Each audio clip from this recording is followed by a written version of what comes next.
This week marks quite some time since I graduated from the School of Visual Arts. And I decided to rewatch my senior thesis. Now, why would I do such a silly thing? It's not silly, but I've talked about it enough times in various ways. You guys have seen the vlogs and things that I've done. I am working on a short film, slowly but surely, but by the time this video comes out, I would have made some uh, good progress, more progress than I have been making with it. So I just want to revisit my short film from college and then I guess just reflect on it a little bit. Um, the major used to be computer art. It is now the 3D animation and visual effects department because 2D uses computers too. So computer art really is not as, I don't know, divisive as it used to be. So I don't want to preface anything with rewatching this video. I just am going to take it as it is, right?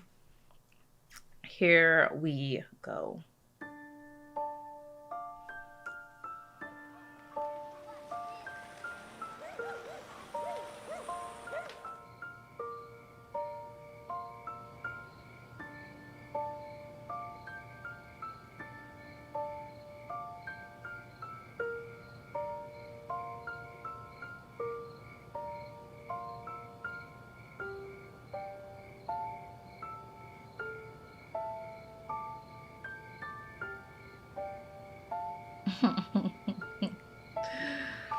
Oh man.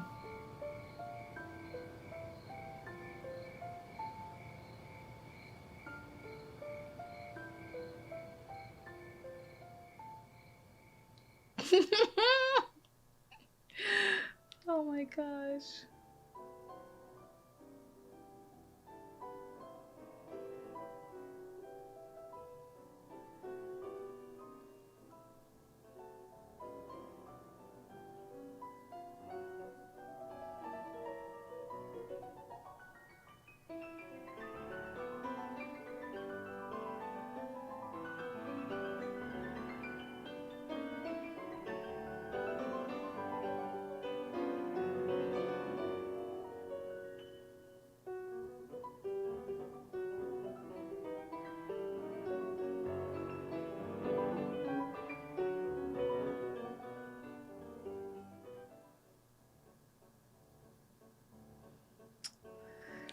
Oh, beautiful.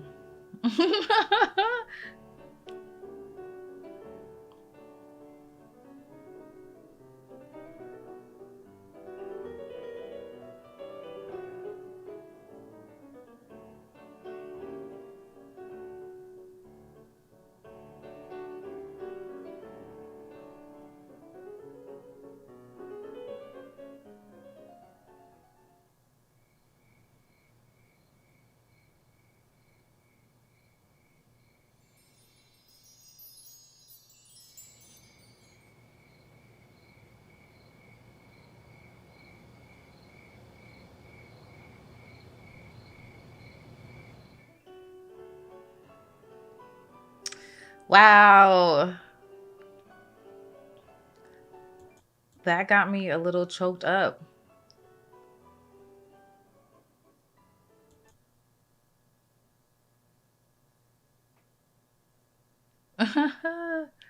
Wow. Yeah. Wow. So, just gonna jump back to the beginning and leave this here. I'm getting a little bit emotional because so obviously I went to art school. I went to school for 3D animation. I did not expect this video to turn into what it seems to be turning into. I had all intentions when I was in high school. I wanted to work at Pixar. I wanted to be an animator. I wanted to do all sorts of stuff like that.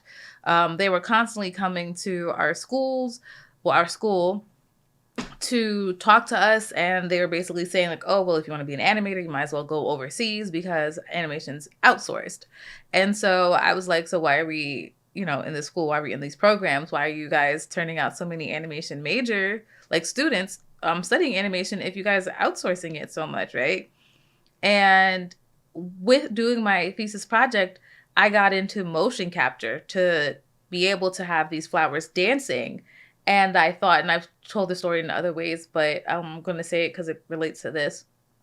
I got into motion capture and I just really loved it. And then by the time I graduated, motion capture studios that were in New York, which I used because my professors worked at the studios, they were closing down. So I wasn't sure like how I was going to have a motion capturing career. And I made a pivot, as we all know, into the type of work that I've been doing for the last X amount of years or whatever at this point.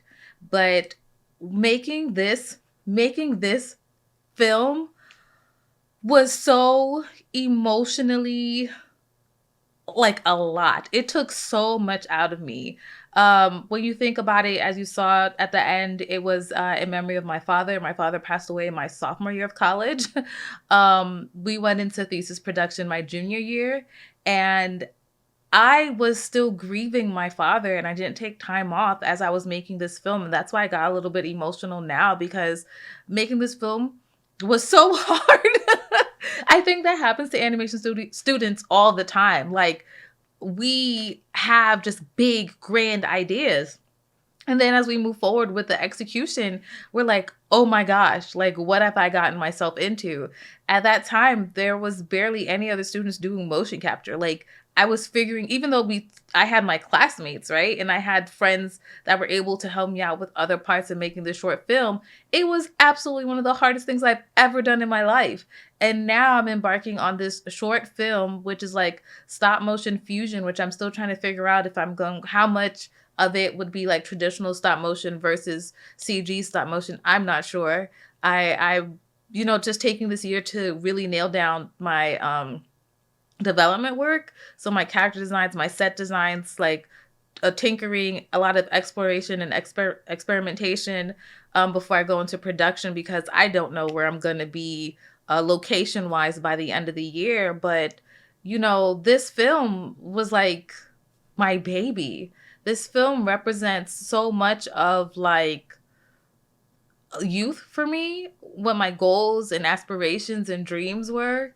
And, I thought that within 5 years from graduating college, I was going to make another short film. I was going to enter it in film festivals and all this sort of stuff. And now it's been so many years past that. And, I really want to do another one. I really want to move forward with this project I'm working on. And, maybe I need to like take this screenshot and put it on my vision board or something. Maybe I need to walk around with it as just a reminder to myself of like my, I don't know, college self, of what she wants for adult Monique.